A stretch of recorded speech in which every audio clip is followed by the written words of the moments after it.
really happy because you've written so many different books, and I've always wanted to ask you, like, is this book different in the sense of like your drive, your passion? Because I feel like right now the market is kind of down. People are being Mm. more quiet. And I always find that like writers, this is a perfect time for people to kind of push out the education because it's weird, like people aren't paying attention, but if you're a real Bitcoiner, this is like the time that you're really digging in and studying before the halving, before the big price markup, when everybody comes in and they're an expert at Bitcoin. So like this book, like compared to mastering Bitcoin and some of the other ones, like, has this been kind of like a process for you where you're able to take your time, slow down a little bit, and better synopsis for this book versus some of your other ones? Well, I wrote this book, I guess, in the bear market a little bit because it's aimed at a different audience. All my other books are generally trying to draw people in from the outside. So programming Bitcoin, that was for developers so they could get to know the Bitcoin protocol.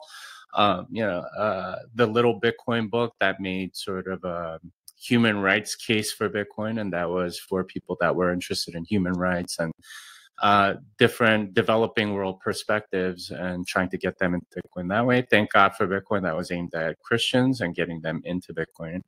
Bitcoin and the American Dream, people that were more politically active, let's say, to get them to understand Bitcoin a little better.